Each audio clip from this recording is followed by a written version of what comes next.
Alors, Julien Marion, bonsoir. Bonsoir. Alors, on est le lendemain de l'apocalypse, hein, on peut le dire. C'est terrible, aïe aïe aïe, oulala, zut flûte, crotte, caca, boudin. Le FN est en tête partout, la France bascule dans le fascisme, et le Languedoc-Roussillon n'est pas mieux. Et Midi-Pyrénées à peine moins, puisque Louis Alliot fait 31,5%. Faut-il émigrer dans un autre pays? Alors non, pour la simple et bonne raison, c'est qu'il y a un deuxième tour dimanche. Euh, Très rapidement dresser le constat de 48 heures après ce premier tour des élections régionales. Évidemment, oui, Louis Alliot fait un score euh, très, très supérieur à ce qu'on pouvait attendre, même si les sondages, comme je vous l'avais dit lors de la précédente vidéo, montraient que la dynamique électorale était de leur côté. Le FN est fort, il est fort partout. Il peut avoir 6 régions là en gros. Ouais, je pense, Il est devant je en pense, six voilà, régions. ouais, ouais, il est devant sur 6 régions, sur le national. Euh, Faudra vraiment voir dimanche soir. Le deuxième constat qu'on peut dresser, c'est que la gauche sauve les meubles en obtenant, je crois que c'est un peu plus de 24,5%. Ouais, pour cent. Pour cent. Carole Delga donc. Voilà, Dix pour cent pour Nesta. voilà, ils Vert s'en rouge, les rouges sortent. verts, les Voilà. pastèques. La gauche dans son ensemble s'en sort un peu en sachant que c'est pas non plus très très brillant euh, et qu'elle est pas forcément dans une situation très très enviable pour le second tour. Le troisième constat, c'est l'effondrement du candidat de la droite qui obtient à peine 18% des voix. Là, c'est une surprise parce que les sondages le voyaient un peu plus haut. Je pense que il y a vraiment eu sur les derniers jours de campagne et plus particulièrement après les attentats un basculement d'une partie de l'électorat de droite vers Louis Alliot au détriment de Dominique Régnier. Et c'est vrai que Louis Alliot a su intelligemment se poser comme le candidat de la droite et réussi un peu voilà, à rogner sur l'électorat de Dominique Régnier, même si avec des scores aussi hauts, Alliot a quand même un bagage électoral qui est assez historique dans cette grande région. S'il n'y avait pas eu la fusion entre Midi-Pyrénées et Languedoc-Roussillon, la chose aurait été encore plus marquée politiquement. Donc on se retrouve avec un second tour vraiment où tout est jouable euh, parce que l'électorat a été clairement divisé sur ce premier tour et qu'il faudra attendre vraiment dimanche pour tirer des plans sur la comète. Alors là, on a une triangulaire puisque Mm. Dominique Régnier se Mm. maintient. Est-ce que c'est pas du billard à trois bandes et du billard tout court pour le Front National? Qu'est-ce qui est le plus dur, un duel ou du tribadisme? Alors là aussi, on verra dimanche comment les choses évoluent. On peut se dire qu'en se maintenant, il empêche tout front républicain assez large, même s'il y a quand même un front qui se fait à gauche avec toutes les composantes de la gauche qui se sont rassemblées pour ce second tour. Il n'est pas dit qu'en cas de retrait, l'électorat de Dominique Régnier soit pas parti soit à la pêche, soit chez Louis Alliot. Donc on ne peut pas vraiment tirer de plan sur la comète. Ce qui est quand même très intéressant dimanche et ça montrera, je pense, l'évolution du paysage politique français. Habituellement, les triangulaires ont toujours été très très favorables à la gauche. Il y a énormément de triangulaires sur, je crois, 10 à 11 régions dimanche. Sauf qu'à l'époque, la gauche était en tête. La gauche pouvait être en tête, ou le PS pouvait être qualifié et être en deuxième ou troisième position, mais arriver au deuxième tour à remporter. C'est vraiment la manière dont ils ont pu gagner, par exemple, les élections en 97 avec Lionel Jospin. La gauche, grâce au maintien du FN sur énormément de circonscriptions, avait réussi à l'emporter. Mais on voit que depuis quelques années, cette tendance favorable au triangulaire commence à avoir des exceptions, et notamment, on l'a vu à Béziers, où la victoire du FN s'est faite grâce à une triangulaire. Il n'est pas FN, il est soutenu par le FN. Ouais, enfin, le FN est beaucoup plus à gauche que Robert Ménard. Oui, oui. C'est vrai, même si c'est la tendance plus Marion Maréchal Le Pen que Marine Le Pen au FN, Robert Ménard a quand même dans son bilan de 1 an et demi de mandat, je pense, un bilan clairement sur une politique plutôt axée sur l'extrême droite. Mais pour revenir au triangulaire, Marion Maréchal Le Pen est élue députée sur une triangulaire. Donc il y a cette évolution des triangulaires qu'il faudra observer dimanche. Est-ce que on n'entre pas dans un nouveau cycle où l'extrême droite gagne sur des triangulaires, et ça donne à réfléchir sur les prochains scrutins nationaux qui vont avoir lieu. Ce qui est intéressant aussi sur cette approche des triangulaires, c'est se dire que Louis Alliot aura des difficultés à l'emporter. Là, si on se référence sur le premier tour, l'arithmétique, qui est jamais clairement une arithmétique dans les urnes, mais plutôt favorable à la gauche.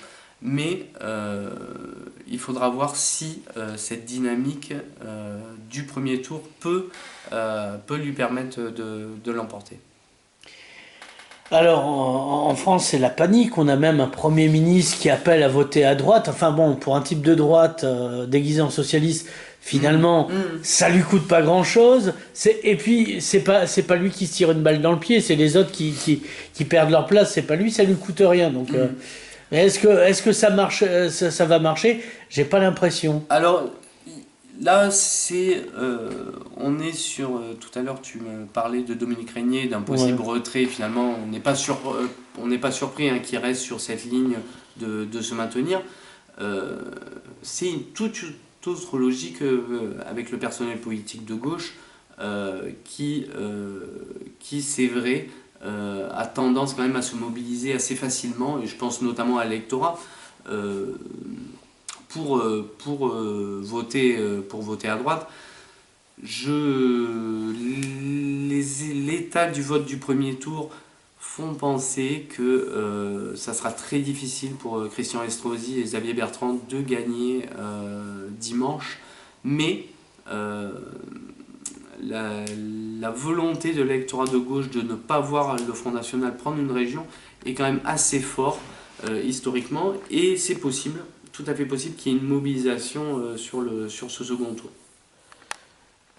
Est-ce que, alors, déjà qu'on n'avait pas de programme, là, il y a encore moins de programme. C'est notre seul programme, comme disait Mussolini, c'est prendre le pouvoir. Là, notre seul pouvoir, c'est d'empêcher le Front National de prendre le pouvoir. Alors, la dernière fois, je t'avais pas dit que les candidats n'avaient pas forcément de programme. Je trouvais qu'il n'était pas clair et qu'il n'était pas clairement explicité. Dans le débat de France 3 oui, voilà, dans le débat, et dans le débat général des élections régionales depuis 6 mois. Après, un entre-deux tours, c'est rarement non plus l'occasion sur une semaine de refaire du programme. C'est compliqué sur une période. Déjà pas avant, alors maintenant encore moins, oui, quoi. Oui. Donc vous n'aurez pas le programme. Vous pourrez, comme on dit, demander le programme.